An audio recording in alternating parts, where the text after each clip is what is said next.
سورہ لقمان میں اللہ نے فرمایا وَمِنَ النَّاسِ مَن يَشْتَرِي لَهْوَ الْحَدِيثِ لِيُضِلَّ عَن سَبِيلِ اللَّهِ بِغَيْرِ علم. لوگوں میں سے بعض لوگ ایسے ہیں جو لہو الحدیث خریدتے ہیں. ابن مسعود رضی اللہ تعالیٰ عنہ لہو الحدیث کی تفسیر کیا کی ہے؟ هُوَ وَاللَّهِ الْغِنَى. اللہ کی قسم یہاں قرآن میں لہو الحدیث سے مراد سانگ ہے، گانا ہے. غنا یہ گانے والے جتنے ہیں گائک اور سنگر، یہ گا گا کر کے لوگوں کو یہ بتاتے ہیں کہ موسیقی اور میوزک اور گانا یہ روح کی غذا ہے، لیکن قرآن کہتا ہے یہ روح کی غذا نہیں، یہ نفس کی غذا ہے. یہ فرق ہے دونوں میں. تو گویا اگر آدمی قرآن کو ناپسند کرتا ہے اور گانے کو پسند کرتا ہے، اس کا مطلب یہ ہوا کہ آدمی کی روح بیمار ہے اور اس کا نفس بڑا چاقو چوبند ہے. اس کی روح بیمار ہے اور اس کا نفس بالکل صحیح ہے، درست ہے، چاقو چوبند ہے. یہ کہتے ہیں اور تاثر دیتے ہیں کہ گانا یہ روح کی غذا ہے. قرآن حکیم کہتا ہے گانا روح کی غذا نہیں ہے، یہ نفس کی غذا ہے. روح کی غذا قرآن حکیم ہے. تو آدمی آج کیا تلاش کر رہا ہے؟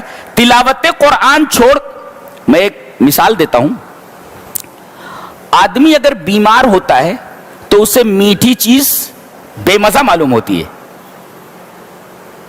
اور میٹھی چیز پھیکی معلوم، یعنی تیکھی چیز پھیکی معلوم ہوتی ہے اور میٹھی چیز سیٹھی معلوم ہوتی ہے، پھیکی معلوم ہوتی. کیوں؟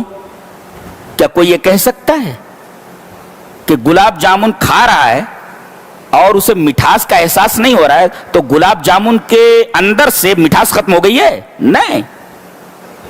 یہ کہا جائے گا کہ آدمی بیمار ہے، اس وجہ سے اسے ایسا محسوس ہو رہا ہے.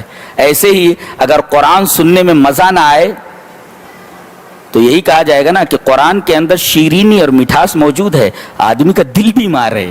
جی اللہ نے فرمایا فی قلوبہم مرض، ان کے دلوں میں بیماری ہے. اور آدمی جب بیمار ہوتا ہے تو اسے چیزیں خلاف ما ہوا علیہ لگتی ہیں. چیزیں کچھ رہتی محسوس کچھ ہوتی ہیں. ایسا ہی تو ہے نا. ہر چیز جو دکھائی دیتی ہے وہ ایسی نہیں ہوتی. آدمی بھینگا ہو جاتا ہے تو ایک چیز دو چیز نظر آتی ہے. ایسے دیکھا نا، ایک دو دکھائی دے رہا ہے. اس کا مطلب ایک آدمی دو تھوڑی ہے. آپ کی آنکھ خراب ہے، آپ بھینگے، اس وجہ سے آپ کو ایک چیز دو دکھائی دے رہی ہے. حقیقت میں سے تھوڑی، خلاف ما ہوا علیہ. تو حضرت ابن مسعود رضی اللہ تعالیٰ نے فرمایا ہوا واللہ الغنا. بعض لوگ لہو الحدیث خریدتے ہیں. یہ قریش کے ایک آدمی کا تذکرہ ہے جس کا نام نہیں لیا گیا. یہ اتنا بڑا دشمن تھا نبی کا کہ جب نبی کریم صلی اللہ علیہ وسلم قرآن کہیں پڑھتے تو نوجوان قرآن کی طرف مائل ہوتے. تو یہ کیا کرتا تھا، ایک مغنیہ خرید کر لایا تھا. سنگر لڑکی تھی، وہ خرید کر لایا تھا. گانا بہت اچھا گاتی تھی. وہ کہتا تھا ارے تم کیا محمد کی پھیکی پھیکی باتیں سن رہے ہو، آؤ یہاں میٹھی باتیں سنو. اور پھر وہ لڑکی گاتی تھی تو یہ خرید کر لایا تھا. تو اللہ تبارک تعالیٰ نے فرمایا لوگوں میں سے ایسے ہیں جو لہو الحدیث خریدتے ہیں. اور ابن مسعود رضی اللہ تعالیٰ نے بالکل لہو الحدیث کی تفسیر بالکل شاندار کی ہے. ہوا واللہ الغنا، اللہ کی قسم وہ گانا ہے. وہ تو اگر آدمی کو گانا پسند آئے اور قرآن حکیم میں مزہ نہ آئے سننے میں تو یہی کہا جائے گا نا کہ آدمی کا دل بیمار ہے.